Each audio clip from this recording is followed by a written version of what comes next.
अयान आ रहा है अमेरिका से। मामू के ऐलान पर पूरे खानदान की लड़कियों में खलबली मच गई थी। किसी ने पार्लर के चक्कर लगाना शुरू किया तो किसी ने इंग्लिश डिक्शनरी खोल दी। आखिर को वो खानदान का सबसे खूबसूरत और डैशिंग हीरो शादी करने इंडिया आ रहा था। मेरी शामत आ गई थी। मैं तो गांव से ग्रेजुएशन करने का ख्वाब लेकर मामू के घर आई थी, लेकिन तीनों चालाक मामियों ने मुझे कुक बनाकर रखा था। अयान के आते ही घर में रौनक हो गई थी। मज़ेदार खाने से खुश होकर वो हाथ धोने किचन में आया।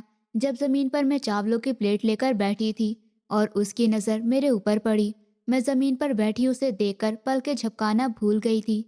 सामने खड़ा अयान। अरे फिजा, तुम कहाँ बैठ रही हो? जाओ जाकर जिया के लिए नाश्ता बनाओ, बच्ची उठने वाली है। पलक मामी चेहरे पर चालाक मुस्कुराहट सजाती हुई बोली थी। पर मामी, मेरी क्लास है, मैंने धीमी आवाज में कहा। अरे तो क्या हुआ, क्लास कौन सा कहीं निकल रही है? 10 मिनट देर हो जाएगी तो कोई तूफान नहीं आ जाएगा। जाओ जाकर बच्चों का नाश्ता बनाओ। सुहानी मामी ने भी उनका साथ दिया। जी बड़ी मामी, मैं बड़बड़ाती हुई अपना नाश्ता प्लेट में ही छोड़कर उठ गई थी। मेरे दोनों बड़े मामू वही बैठे थे, पर दोनों ने कुछ भी नहीं कहा था। मैंने नाश्ता बनाकर टेबल पर रखा। वक्त देखा तो क्लास शुरू होने में सिर्फ 5 मिनट रह गए थे। एक बेबस सी नज़र अपने खाने की प्लेट पर डालकर मैं अपना बैग उठाते घर से बाहर निकल गई थी। मैं रिक्शा लेती हुई यूनिवर्सिटी पहुंची थी। फिर भी मैं 10 मिनट लेट हो चुकी थी। क्लास में एंटर होते ही मुझे सर ने खूब सुनाई थी, जिनको मैं खामोशी से सुनती जा रही थी। उनकी डांट सुनकर मैं जाकर रिया के साथ बैठ गई थी। आज पे तुम्हारी चुड़ैल मामियों ने ही देर कराई होगी। क्लास खत्म होने के बाद सर के जाते ही रिया ने गुस्से से खोलते हुए बोला, तो मैंने मुस्कुराकर उसे देखा। मैं ना के इशारे में सर हिलाना चाहती थी, पर नहीं हिला पाई, क्योंकि रिया मेरे बारे में एक एक बात जानती थी। तुम अपनी माँ से क्यों बात नहीं करती उनके बारे में? रिया ने सीरियस होकर मुझे देखते हुए कहा था। पढ़ना मेरा अपना शौक है रिया। मम्मी ने बड़ी मुश्किल से पापा से इजाज़त लेकर शहर आने की परमिशन दी थी, वो भी तब जब मैं अपने मामू के घर में रहती हूँ। अगर ना मानती तो पापा मुझे कभी भी यहाँ नहीं भेजते। दूसरा, मैं उन्हें किसी भी तरह की कोई परेशानी नहीं देना चाहती। मैंने सीरियस होकर कहा तो रिया ने ना के इशारे में सर हिलाया। तुम्हारे मम्मी पापा जो इतना कुछ गांव से भेजते हैं, वो भी तुम्हारी दोनों मामी और उनके बच्चे हड़प लेते हैं, और सारे घर का काम भी तुमसे ही करवाते हैं। ये तो जुल्म है। तुम्हें चाहिए कि तुम अपनी मम्मी से बात करो, उनको बताओ। रिया मुझे समझाने की कोशिश कर रही थी। मैं खामोश रही। मैडम क्लास में आई तो हम दोनों उनकी तरफ ध्यान देने लगे। मुझे बचपन से ही पढ़ाई का बहुत शौक था, लेकिन मेरे गांव में सिर्फ 12वीं तक ही कॉलेज के आगे पढ़ने के लिए यूनिवर्सिटी जाना पड़ता था, जो शहर में थी। मेरे पापा बहुत सख्त मिजाज के थे। मैंने उनसे आगे बढ़ने की परमिशन मांगी तो उन्होंने साफ मना कर दिया था। पर जब मेरी माँ ने उनको मनाने की कोशिश की तो उनका कहना था कि अगर मैं अपने मामू के घर जाकर रह सकती हूँ तो ही आगे पढ़ सकती हूँ, वरना मैं किसी हॉस्टल नहीं जा सकती। जिस पर माँ ने उनकी बात पर फौरन मुझसे बात करी थी। पापा खुद मुझे छोड़ने आए थे। हर महीने वो मुझे अच्छी खासी रकम और सामान देकर जाते थे, जो मेरी मामियाँ संभालने के बहाने मुझसे ले लेती थी, और मुझे दोबारा कोई पैसा नहीं मिलता था। जबकि माँ कभी शहर नहीं आई थी, इसलिए ही वो मेरे बारे में नहीं जानती थी। फ़ोन पर मेरी उनसे बात होती तो वो सेटिस्फाइड हो जाती थी, लेकिन यहाँ आते ही मेरी ज़िंदगी पूरी तरह बदल गई थी। मुझे खाना पकाना बहुत अच्छा लगता था। पहले दिन मैंने बनाया तो सभी बहुत तारीफ करने लगे थे, जिस पर मैं भी खुश हुई थी। लेकिन उसके बाद मेरी बड़ी मामी ने खाना पकाने की ड्यूटी मुझे ही लगा दी थी। अरे भाई फिजा, अब तुम 3 साल के लिए यहाँ रहने के लिए आई हो, घर की मेंबर हो, तो कुछ जिम्मेदारियाँ तुम्हारी भी तो होनी चाहिए। इस घर के लिए आज से तुम सबके लिए तीनों वक्त का खाना बनाया करोगी। बड़ी मामी की बातों पर मैंने हाँ के इशारे में सर हिलाया, और मैं कुछ नहीं कह पाई। घर में 3 मामियाँ थी। पहले मामी के 3 बच्चे थे। सबसे बड़ा अयान, जिसका बस मैंने नाम ही सुन रखा था, वो बाहर रहता था, अपना बिजनेस करता था। उसके बाद हन्नान, और फिर सारा। छोटी मामी की 2 बेटियां थी, जिया और समन, और सबसे छोटी मामी का एक बेटा था, जो अयान से 1 साल ही छोटा था, रोहान। और एक बेटी थी, आमना। और इन सब लड़कियों को तो जैसे अपने काम कराने के लिए नौकरानी मिल गई थी। जिसको भी कोई काम होता था वो मेरे पास ही आती थी। मैं उन्हें इनकार नहीं कर पाती थी, इसलिए सबके काम कर देती थी, और सब मुझ पर ऑर्डर चलाते थे। वो सब किसी भी काम को हाथ नहीं लगाती थी। वही मेरी तीनों मामियाँ भी हर काम में ही मेरी मदद लेती थी। यूनिवर्सिटी से वापस आई तो बिना आराम किए कपड़े बदल कर मैं किचन में आ गई। दोपहर का खाना बनाने के लिए लगातार आग के सामने रहने से मेरा चेहरा लाल पड़ गया था, लेकिन मुझे खुद की कोई परवाह नहीं थी। खाना बनाकर टेबल पर लगाते मैंने सबको बुलाया। तीनों मामू भी घर आ चुके थे। तीनों वक्त का खाना सब मिलकर ही खाते थे। कल अयान अमेरिका से वापस आ रहा है। बड़े मामू ने खाना खत्म करते हुए कहा तो पूरे घर में खुशी की लहर दौड़ गई थी। सबसे ज्यादा खुश तो चारों लड़कियां थी। क्या मेरा बच्चा आ रहा है?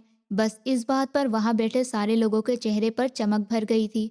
जबकि मैं सुकून से बैठी खाना खा रही थी। खाना खाते ही सबकी दौड़ें लग चुकी थी। अयान कल सुबह आ रहा था। उनके पास वक्त बहुत कम था।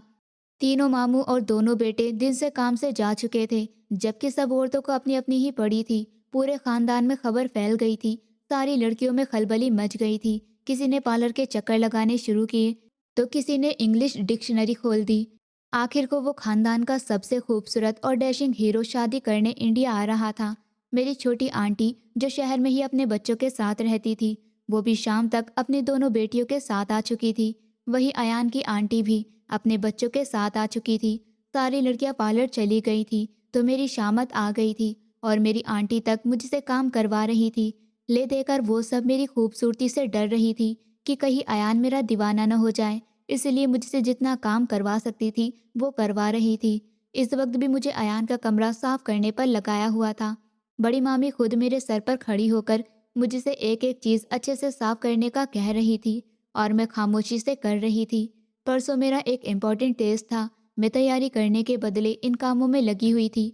बड़ी मामी ने तो मुझे ये तक कह दिया था कि मैं कल की छुट्टी कर लूं और सुबह 5 बजे के वक्त उठते ही अयान के लिए तरह तरह के खाने बनाने की तैयारी करूं।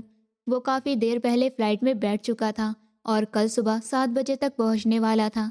इसलिए ही मेरी छुट्टी करना और घर के कामों में हाथ बटाने का ऐलान कर दिया गया था। अयान के आते ही घर में रौनक सी हो गई थी। वो सब बड़ों से मिला। सारी लड़कियां एक तरफ लाइन बनाकर खड़ी थी। वही जब वो सबसे मिल लिया तो सारा भागकर उसके सीने से लगी थी। उसका भाई था। वो भागती हुई सबको जलाने के लिए उसके सीने से लगी थी। वही सब उसकी हरकत पर जल भुन गई थी। बाकी सबसे बात करते ही बड़ी मामी उसको लेकर खाने की टेबल पर आ गई थी। टेबल सज चुकी थी। वहाँ तरह तरह के खाने पड़े हुए थे। अयान ने खाना खाते ही सबसे पहले खाने की तारीफ की थी। वाह मॉम, बहुत टेस्टी बना है खाना।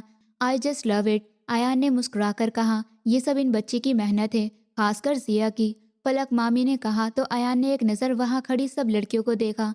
जिया तो शर्माती हुई सर तक झुका गई थी। रियली? अयान के मुंह से अचानक निकला था। उन सब के हुलिये देखकर तो उसे नहीं लग रहा था कि उन सबको खाना बनाना भी आता होगा।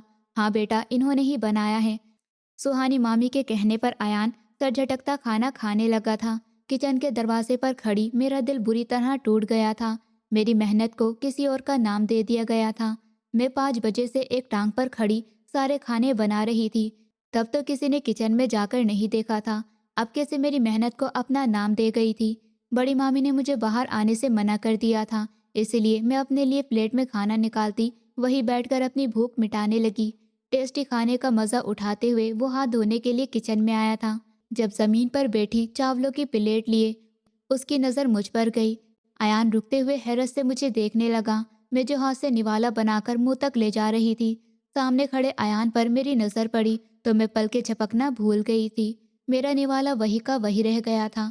हम दोनों एक दूसरे को देख रहे थे जब बड़ी मामी की आवाज़ उसके कानों में पड़ी। अयान बेटा, तुम वहाँ क्या कर रहे हो? इधर आओ। सुहानी मामी ने उसे अपनी तरफ बुलाया।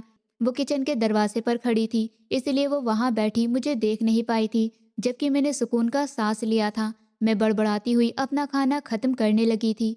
जी मॉम, आया। अयान सुहानी आंटी की आवाज़ पर सिंक से हाथ धोता हुआ बाहर निकल आया था।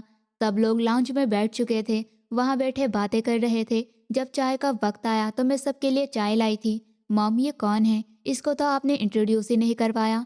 अयान मेरे हाथ से चाय का कप पकड़ता हुआ सीरियस लहजे में बोला था। बेटा, ये तुम्हारी बड़ी फुप्पो की छोटी बेटी है। यही हमारे पास रहकर पढ़ रही है। सुहानी मामी कहती हुई अयान को उसकी आंटी के साथ बातों में लगा गई थी। वही सारी लड़कियां अपनी अपनी अदाएं दिखाकर अयान को अपनी तरफ खींचने की कोशिश कर रही थी, लेकिन अयान की नज़र बार बार मेरे ऊपर ठहर रही थी। अयान आराम से अपने कमरे में चला गया तो सारे मर्द अपने काम के लिए निकल गए थे। लड़कियां सब एक साथ बैठी नए नए तरीके सोच रही थी। वही बड़ी मामी ने मुझे कड़ी नज़रों से घूरा। उन्होंने घर की बैक साइड पर मशीन लगाते हुए एक नौकरानी के साथ मुझे 1 हफ्ते के सबके कपड़े धोने के लिए दे दिए थे। भाई अब छुट्टी की है तो हमारे काम तो आओ थोड़ा। सुहानी मामी ये कहती हुई वहां से जा चुकी थी। मैं आंसू रोकती हुई अपने काम में लग चुकी थी। सर्दियों का मौसम था। मुझे 11 बजे से कपड़े धोते हुए शाम के 5 बज चुके थे। मेरे आधे से ज्यादा कपड़े गीले हो चुके थे। शाम का अंधेरा हर तरफ फैल रहा था। मौसम में ठंडी हवा बढ़ रही थी। छोटी मामी नौकरानी को ले गई थी। आज शाम का खाना वो सब औरतें खुद मिलकर बनाने वाली थी। सुनसान बैकयार्ड में मैं अकेली कपड़े निचोड़कर तारों पर डाल रही थी जब अचानक ही मुझे अपने पीछे किसी के होने का एहसास हुआ था। इससे पहले कि मैं चिल्लाती किसी ने मेरे मुंह पर हाथ रखा और मुझे दीवार से लगाया था। ये सब काम तुम क्यों कर रही हो? मेरे मुंह पर हाथ रखते अयान ने मेरे कान के पास झुकते हुए कहा था। मेरा दिल धड़क धड़क कर पागल हो रहा था। किसी मर्द को अपने इतने करीब मैंने पहली बार देखा था। मैं कांपने लगी थी। वो मेरे कान पर अपने होठ रखते मुझे और कांपने पर मजबूर कर गया था। वो जहाँ से आया था वहाँ ये सब आम था, लेकिन मेरी जान निकल रही थी। जवाब दो। मुंह पर उसका हाथ होने की वजह से मैं दबी दबी आवाज में चिल्लाई। ओह सॉरी यार। अपना हाथ मेरे मुंह से हटाता हुआ तेजी से बोला। मैं उसको देखने लगी। मैं जो रुका हुआ सांस ठीक करने के लिए गले पर हाथ रखती गहरी गहरी सांस भर रही थी। आयान ने दिलचस्पी से मुझे देखा। ठंडी हवा चलने लगी थी जिसकी वजह से मैं और कांपने लगी थी। फिजा चलो यहाँ से, यहाँ कितनी ठंड है और तुम ऐसे ही यहाँ खड़ी हो। मेरा हाथ पकड़कर वो मुझे खींचने लगा। नहीं, मुझे ये कपड़े धोने हैं, मैंने उसे अपना हाथ छुड़ाते हुए कहा था। टब की तरफ मेरी नजर पड़ी थी जहाँ अभी भी कपड़ों का ढेर पड़ा था। कम ऑन, ये तो नौकरानी भी कर सकती है, लेट्स गो। अयान मुझे खींचता हुआ लाउंज में ले आया था। मैं शर्मिंदगी से वहाँ खड़ी थी जबकि घर की सारी औरतें और मर्द भी वही मौजूद थे। अयान बेटा, आप इसको क्यों लेकर आए हैं? वो काम कर रही थी। छोटी मामी अयान को देखते हुए बोली थी। चाची, वो काम नौकरानी के करने वाले हैं, फिजा क्यों कर रही है? अयान ने उन्हें देखकर सीरियस होकर कहा था। वो बेटा, फिजा अपनी मर्जी से करती है सब काम। छोटी मामी ने बात संभाली थी। अयान, आप चलो, मैं आपको परफ्यूम की कलेक्शन दिखाती हूँ। जिया उसके पास जाती उसका हाथ पकड़ती हुई बोली। Sure, why not. अयान मुस्कुराते हुए खुशी खुशी बोला था। जिया सबको आंख मारती हुई वहां से अयान को लेकर चली गई थी। बड़ी मामी को गुस्सा आ रहा था। उन्होंने मुझे कड़ी नजरों से घूरा था। मैं तेजी से वहां से निकलती अपने कमरे में गायब हुई थी। उन्होंने बाद में मुझसे निपटने का सोचते हुए खाने का अरेंजमेंट पूरा करने के लिए नौकरानी को आवाज देने लगी थी। ये कैसा है? जिया बिल्कुल उसके बराबर में बैठी हुई बोली थी। अयान ने उसके हाथ से परफ्यूम लेते हुए उसको स्मेल किया था। अयान परफ्यूम थोड़ा सा साइड पर झटकता हुआ बोला था, नाइस।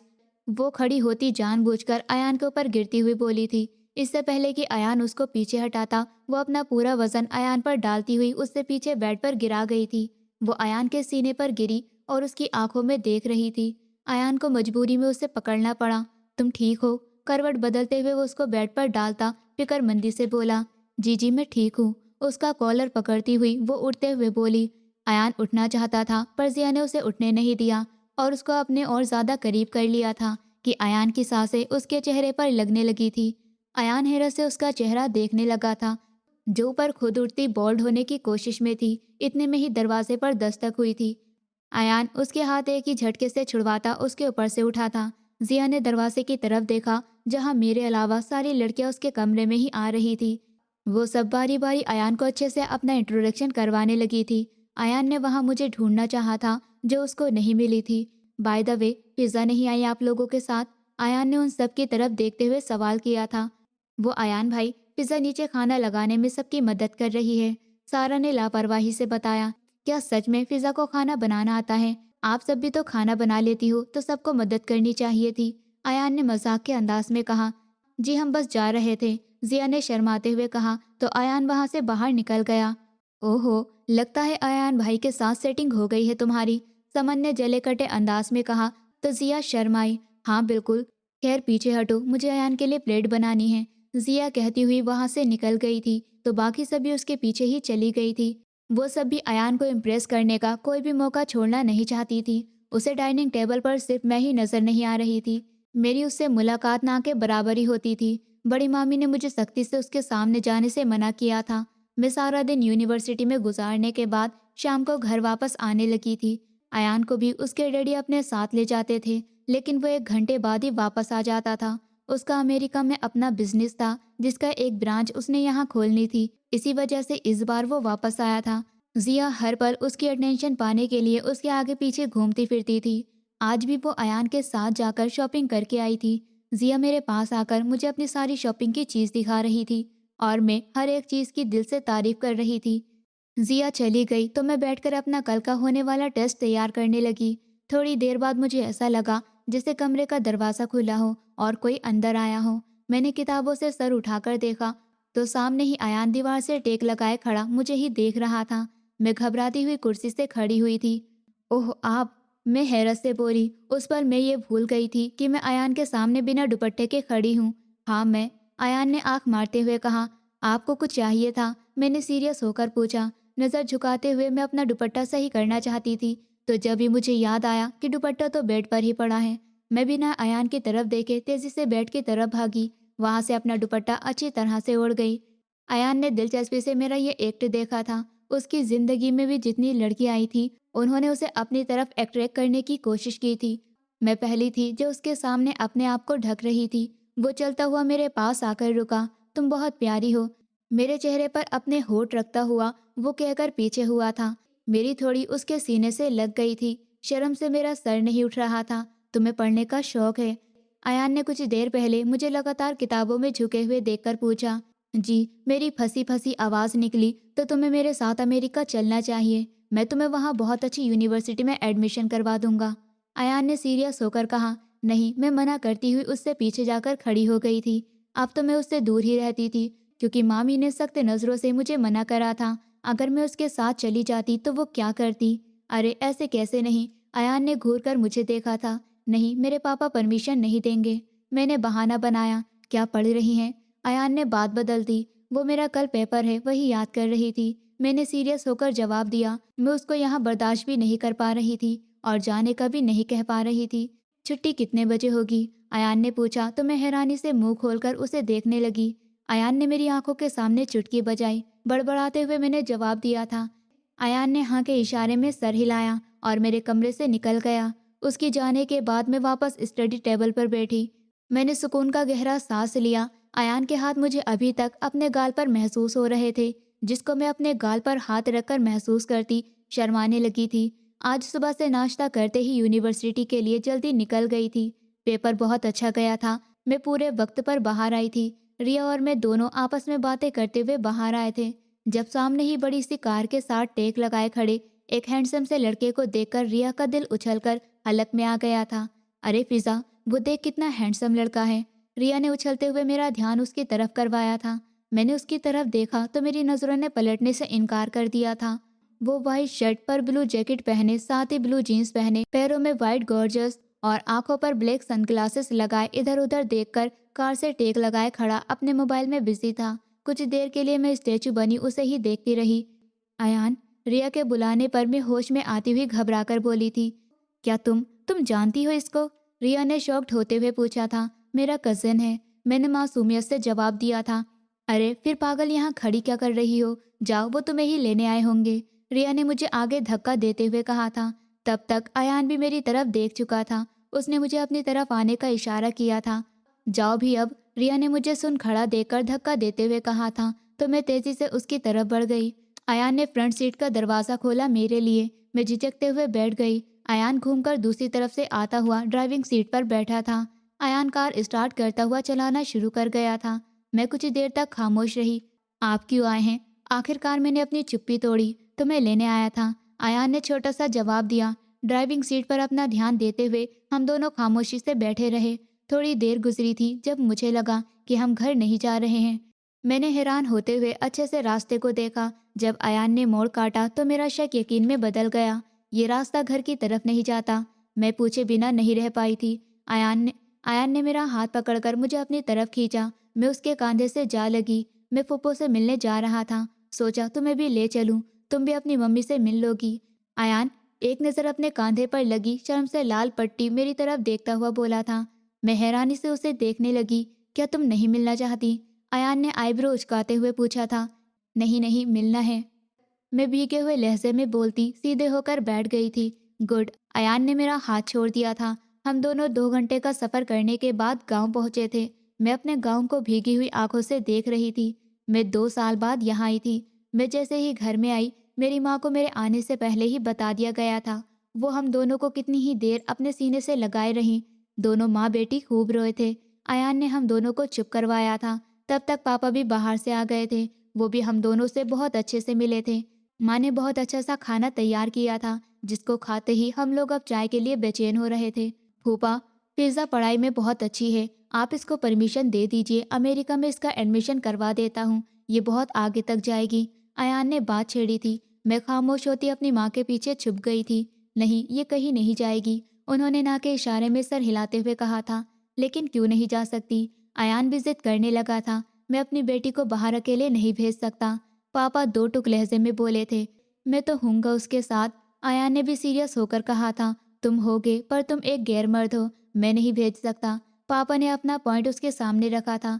मैं फिजा से शादी करने को तैयार हूँ, उसके बाद तो आप परमिशन दे देंगे। अयान ने एक ही झटके में हम तीनों के सर पर बम गिराया था। ये क्या कह रहे हो तुम? अगर शादी करनी है तो अपने माँ बाप को भेजो। ऐसे मुंह उठाकर कह दोगे तो क्या मैं अपनी बेटी का हाथ तुम्हारे हाथ में दे दूंगा? पापा को तो गुस्सा आ गया था। फूफा, मैं परसों वापस जा रहा हूँ। मैं भी बस पिज़्ज़ा की पढ़ाई कंप्लीट करवाना चाहता हूँ, इसीलिए आपसे कह रहा हूँ। सिक्योरिटी के लिए शादी करने के लिए तैयार हूँ। बाकी जो शादी की रस्में वगैरह होती हैं, वो जब फिज़ा की पढ़ाई कंप्लीट हो जाएगी, उसके बाद सब करेंगे। मैं अपने डैडी से आपकी बात करवा देता हूँ। और मैं नहीं चाहता ये बात हम चारों और डैडी के अलावा भी किसी को मालूम हो। अयान ने सीरियस होते हुए कहा था। वो उन्हें अपनी बात समझाने की कोशिश कर रहा था। पापा अयान की बात को सीरियस होकर सोचने लगे थे। तभी अयान मोबाइल उनके पास लेकर आया था, जिस पर उसके डैडी की कॉल चल रही थी। थोड़ी ही देर में ना जाने उन दोनों में क्या बात हुई थी कि पिताजी ने अपनी मर्जी हाँ में कर दी थी। मैं तो हैरान थी, जबकि माँ हम दोनों के लिए बहुत खुश थी। वो मुझे लेकर अंदर गई, मेरे सर पर अपना लाल रंग का दुपट्टा उड़ा दिया। थोड़ी ही देर में हमारी शादी हो चुकी थी। रात को हम लोग वहीं रुके थे। बड़ी मामी को जब से पता चला था कि अयान मुझे लेकर गाँव गया है, वो आग की तरह जल रही थी। यही हाल जिया और फलक मामी का भी था। वो लोग सुबह से ही हमारे आने का इंतजार कर रहे थे। अभी तो वो लोग हमारी शादी के बारे में भी नहीं जानते थे। अगर जान जाते तो न जाने क्या हो जाता। हम दोनों घर में आए। सबको अयान के साथ लगे देखकर मैं तेजी से अपने कमरे में भाग आई थी। अपने गालों की सुर्खी को छुपाने के लिए मैंने तकिए में चेहरा छुपा लिया था। मुझे वापसी में कार का सारा मंजर याद आने लगा था, जब अयान ने बीच रास्ते में चलती गाड़ी में ही मुझे अपनी गोद में खींच लिया था। वो सारे रास्ते मुझे अपनी मोहब्बत से भिगोता आया था। अब तो उसके पास लाइसेंस भी था, वो कुछ भी कर सकता था, मैं उसे रोक नहीं पाई थी। अयान की गहरी हरकतों से मैं उससे ही छुपती, उससे बचने की कोशिश कर रही थी। शहर में आते ही अयान ने मेरी जान छोड़ दी थी। शहर से थोड़ा पीछे कार रोकते हुए वो मुझे मेरी सीट पर पटकता सीट को पीछे किया। खुद मेरे ऊपर आते मेरी सांस रोक गया था।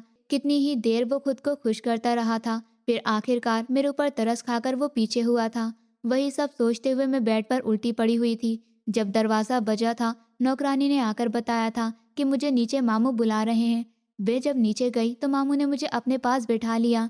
अयान ने शायद मुझे अपने साथ अमेरिका ले जाने का सबको बता दिया था, इसीलिए ही तीनों मामियाँ और सब लड़कियां मुझे घूर रही थी। बड़ी मामी ने कहा था वो सारा और जिया को भी भेजना चाहती हैं, ताकि वो भी अमेरिका घूम लें, जिस पर उन दोनों की वीज़ा में टाइम लग गया था। वो दोनों कल नहीं जा सकती थी। हम दोनों की 2 दिन बाद की फ़्लाइट थी और फिर देखते ही देखते ये दिन भी गुजर गया था।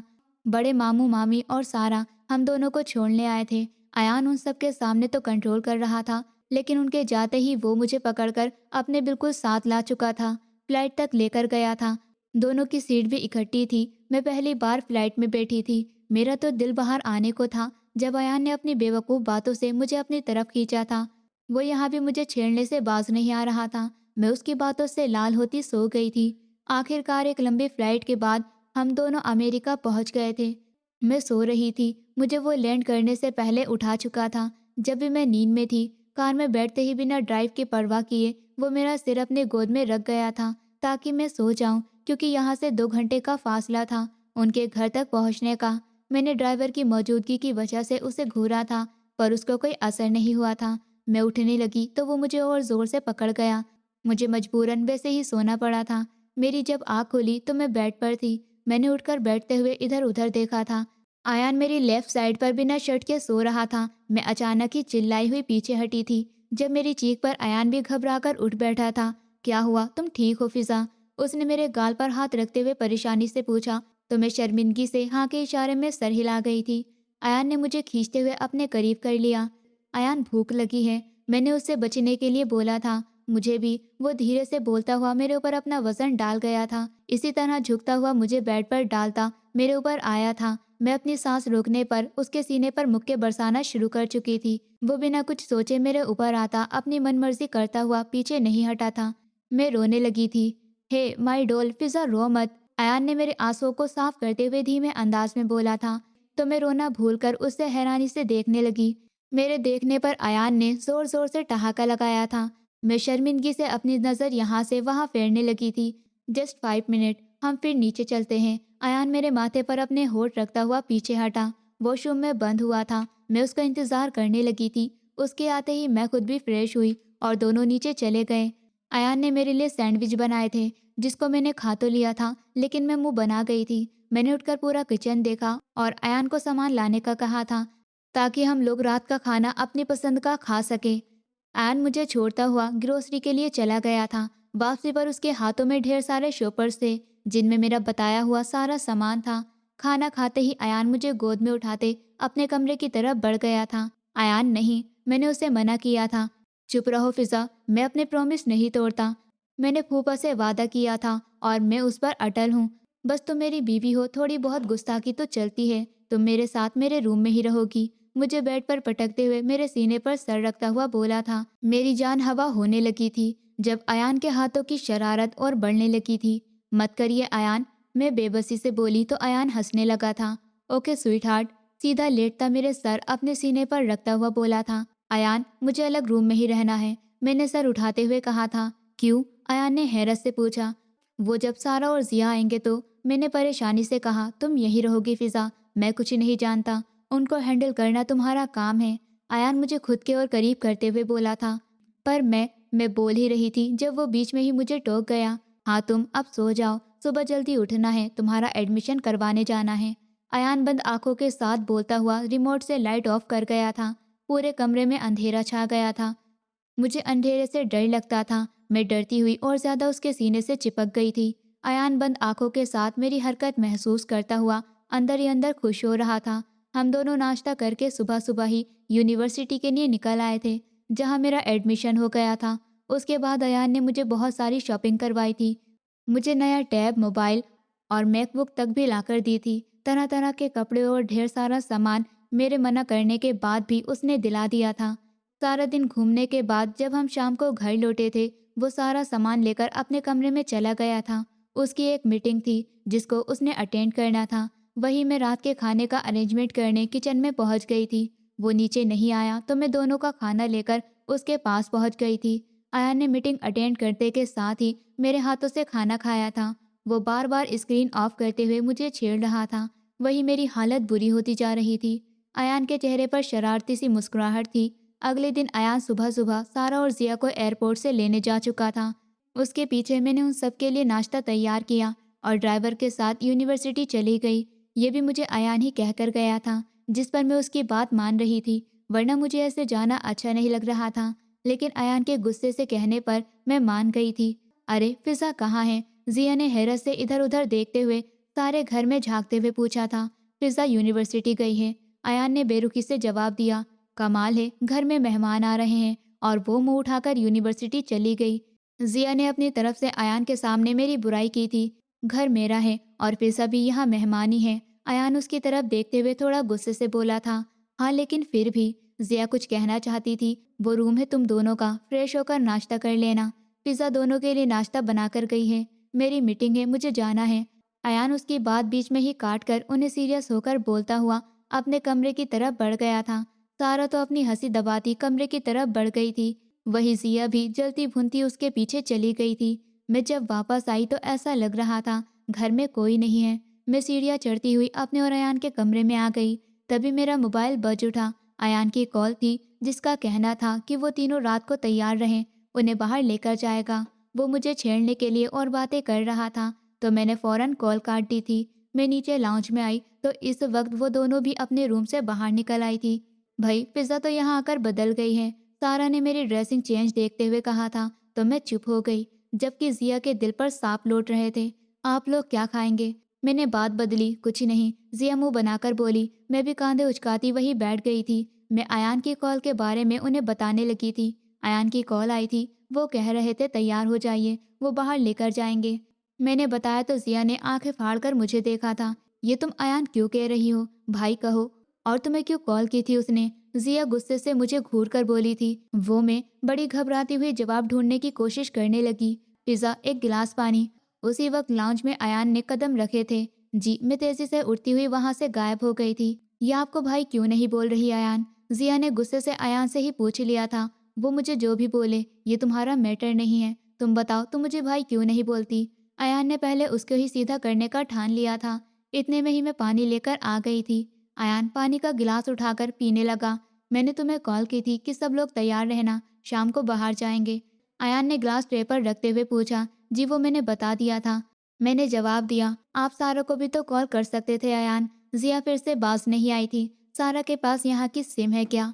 अयान ने आंखें छोटी करते हुए उसे देखा था। वो समझ रहा था कि जिया क्या करने की कोशिश कर रही है, लेकिन वो भी शुरू से उसे इग्नोर कर रहा था। थोड़ी देर तक हम लोग गार्ड्स की एक कार के साथ अलग अलग जगह पर घूमने के लिए निकल चुके थे। सारा और मैं तो शौक से सब कुछ देख रहे थे, जबकि जिया जली भुनी बैठी थी। सारा जिया के साथ आगे बढ़ी तो अयान मुझे खींचते हुए एक पिलर के आड़ में ले गया।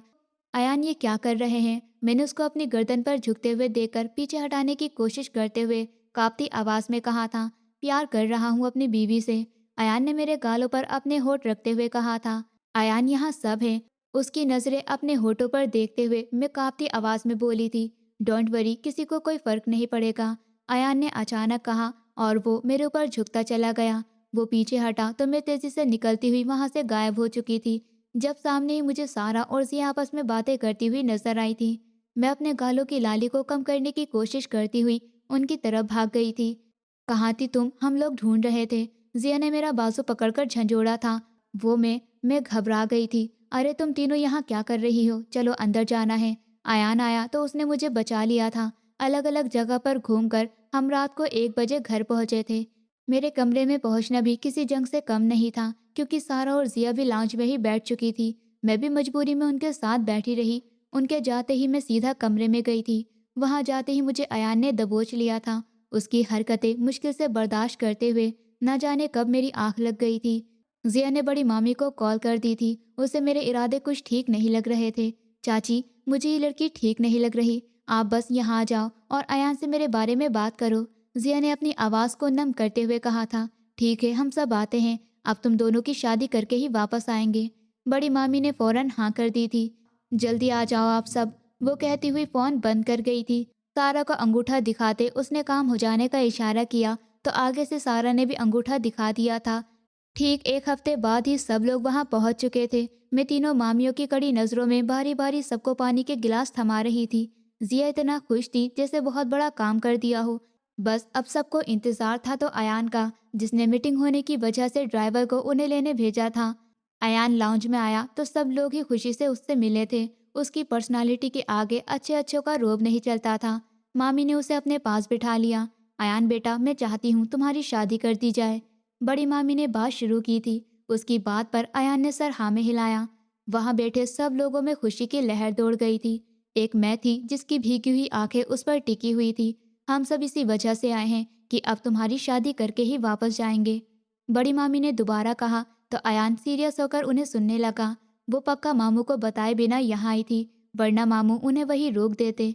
सही है मॉम, मैं तैयार हूँ, अयान ने मुस्कुराते हुए उन्हें देखा था। बड़ी मामी भी मुस्कुराई थी। भाई सिया, अब घर की देखी भली बच्ची है तो शादी करके यही तुम्हारे साथ रह जाएगी। वैसे भी फिजा यहाँ है और एक जवान लड़की का यूं बिना किसी रिश्ते के रहना अच्छी बात नहीं है, बड़ी मामी ने जिया को देखते हुए कहा तो उनकी बात पर शर्माने लगी थी। वही मेरी आंखों से आंसू और बढ़ गए थे। मॉम, मैं शादी अपनी मर्जी से करना चाहता हूँ, मुझे उम्मीद है आप मेरी खुशियों में शामिल जरूर होंगी, अयान ने सीरियस होकर कहा तो सब लोग ठिठक कर उसकी तरफ देखने लगे। हाँ मेरा बेटा, मेरे लिए तुम्हारी खुशी सबसे इम्पोर्टेंट है। तुम जिससे चाहोगे मैं उसी से तुम्हारी शादी करवा दूंगी, बड़ी मामी ने उसके माथे पर अपने होठ रखते हुए बोला तो अयान मुस्कुराया। वही जिया और फलक मामी ने हैरत से उन्हें देखा। मॉम, मैं फिज़ा से शादी करना चाहता हूँ। अभी हम बस शादी कर लेंगे, फिज़ा की पढ़ाई के बाद, अयान ने कहा तो सब बेयकीनी से उसे देखने लगे। बड़ी मामी ने हैरत से उसे देखा था। बाकी दोनों मामियों ने भी गुस्से से मेरी तरफ देखा था। मॉम, मुझे फिज़ा पसंद है, मैं उससे ही शादी करना चाहता हूँ, अयान ने मेरी तरफ हैरानी से देखते हुए दोबारा कहा था। बड़े मामू ने प्राउडली उसे देखा था। उसने मेरे ऊपर कोई बात नहीं आने देनी थी। हाँ हाँ बेटा, जैसा मेरा बेटा चाहेगा। अगर फिज़ा तुम्हारी पसंद है तो मुझे मंजूर है, बड़ी मामी ने मुश्किल से ये बात कही थी। अयान ने उनके दोनों हाथ पकड़ते हुए प्यार से उन्हें चूमा था। बड़ी मामी मुस्कुराई थी। थोड़ी ही देर में अयान ने अपने सेक्रेटरी से कहकर शादी की सारी तैयारियां करवा ली थी। वही अयान के कुछ दोस्त भी आ गए थे। एक बार फिर से हमारी शादी हुई थी। शादी होते ही बड़ी मामी ने मुझे खड़ा करते हुए मेरे माथे को चूमा तो मैं हैरत से उन्हें देखने लगी थी। ऐसे क्या देख रही हो? चुड़ैल नहीं हूँ मैं, मेरे बेटे की बीवी हो तुम। इस वजह से तुम मुझे बहुत प्यारी हो, बड़ी मामी ने मेरी हैरत को देखते हुए कहा तो मैं चुप हो गई थी। जली भुनी जिया भी वही खड़ी सब देख रही थी। अयान ने अंदर आते ही दरवाज़ा लॉक किया। उस वक्त मैं ड्राइंग रूम से निकल रही थी। अयान, अयान आप यहाँ? मैंने पलकें झपकाते हुए कहा। जी मैं यहाँ। अयान ने मेरे पास आते ही मेरी कमर पर अपना हाथ रखते हुए मुझे अपनी तरफ खींच लिया था। वो कोई आ जाएगा, मैं कांपती हुई आवाज़ में बोली थी। कोई नहीं आएगा। अयान ने बारी बारी मेरे दोनों गालों को चूमा था। मैं घबराती हुई उनके दोनों कांधों पर अपनी मुठ्ठियां बांध गई थी। अयान मुझे उठाकर बेड पर ले आया था। आई जस्ट लव यू, वो कहता हुआ मेरे होठों पर झुका था। उसके हाथ शरारत करने लगे थे। मैंने उसके पीछे हटते ही भीगी आंखों से उसे देखा था। अरे रो क्यों रही हो? क्या तुम्हें मेरा टच करना पसंद नहीं आया? अयान ने हैरत से पूछा। ऐसी बात नहीं है, मैंने ना के इशारे में सर हिलाया। फिर कैसी बात है? अयान मेरे गाल पर अंगूठा रगड़ते हुए बोला। वो ये सब, मैं शर्म से लाल पड़ती हुई बात बीच में ही छोड़ गई थी। अयान ने चेहरे पर खूबसूरत मुस्कुराहट से कहा, डोंट डोंट वरी जान, I know my limits. Ayaan ने मेरे माथे पर होठ रखते हुए कहा तो मैं शर्माती हुई उसके सीने में सर छुपा गई थी। आज हमारी दूसरी बार शादी हुई है, लेकिन गोल्ड नाइट दोनों टाइम की पेंडिंग है। वक्त आने दो, अच्छे से वसूल लूंगा। अयान गहरी सांस भरते हुए मेरे कान के पास आते हुए कहता। मेरी सांस रोक चुका था। मैं उसके पीछे होने पर अपनी सांस ठीक करती हुई उसके सीने में ही चेहरा छुपा गई थी। थोड़ी देर तक जब मैं सो गई तो वो कमरे से निकल आया था। वो सब लोग एक हफ्ता रुककर वापस जा चुके थे। अयान और मैं यही थे। अयान का मुझे तंग करना लगातार जारी था, लेकिन वो मेरी पढ़ाई पर कोई कॉम्प्रोमाइज़ नहीं कर रहा था। मुझे हर तरह के सवाल जो भी मेरी समझ से बाहर होते थे वो खुद करवाता था। ये अलग बात थी कि बाद में अपनी मदद को वसूल लेता था। मुझे भी उससे मोहब्बत होने लगी थी। 2 साल कैसे गुजर गए थे हम दोनों को ही खबर नहीं हुई थी। मेरी पढ़ाई पूरी हो चुकी थी तो अयान भी अपना बिजनेस वहाँ से विंड अप करने लगा था। आज हम दोनों वापस इंडिया जा रहे थे। बड़ी मामी का कहना था वो अपने बच्चों को अपने सामने देखना चाहती हैं और उनकी शादी की सारी रस्में भी यहाँ उनके घर में ही होंगी। इसलिए हम दोनों मेरी पढ़ाई खत्म होते ही वापस आ गए थे। अयान ने उनकी बात का मान रखा था। इन 2 सालों में जिया और समन की भी शादी हो गई थी। हन्नान और रोहान के साथ वही सारा की भी एंगेजमेंट कर दी गई थी। जबकि अब सब लोग घर के बड़े बेटे की शादी का इंतजार कर रहे थे। हम दोनों जैसे ही घर पहुंचे सब लोग हमारा इंतजार कर रहे थे। अपनी माँ को देखते ही मैं भागती हुई माँ के गले लगी थी। इस घर में खुशी से फैल गई थी। अब लोग आपस में बातें करने में मगन थे। वही अयान और मेरी शादी के दिन भी रख दिए गए थे। आज बारात थी और दूल्हा बना अयान अपनी दुल्हन को लेकर घर वापस आ चुका था। वो कमरे में जाने के लिए उठा तो सारा भागती हुई उसके सामने आ गई। भाई, पहले मुझे गिफ्ट दीजिए। उसने हथेली फैलाई तो अयान ने अपना वॉलेट उसके हथेली पर रखा और कमरे में गायब हो गया।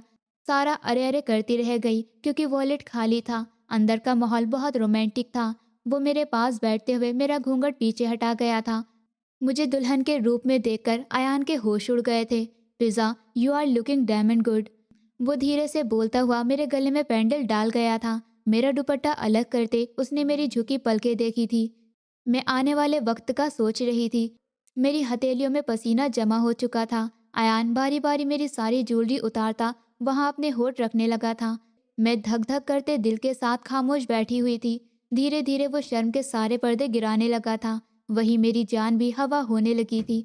अयान ने मुझे परमिशन लेने वाली नज़रों से देखा तो मैंने उसके गले में बाजू डालते हुए उसके सीने में अपना चेहरा छुपा लिया था। अयान मेरे इस तरह परमिशन देने पर खुशी से मुस्कुराता हुआ मेरे माथे को चूम गया था। वही मैं भी शर्म से लाल पड़ गई थी। अयान ने मुझे खुद में समा लिया था। चांद भी हमारे खूबसूरत मिलन पर शर्माता हुआ बादलों की आड़ में छुप गया था। दोस्तों, उम्मीद करती हूँ आपको हमारी कहानी पसंद आई होगी। कहानी पसंद आई है तो वीडियो को लाइक करें, चैनल पर नए हैं तो चैनल को सब्सक्राइब करें और हाँ, नोटिफिकेशन बेल को ज़रूर दबाएं ताकि अगली अपडेट सबसे पहले आपको मिले।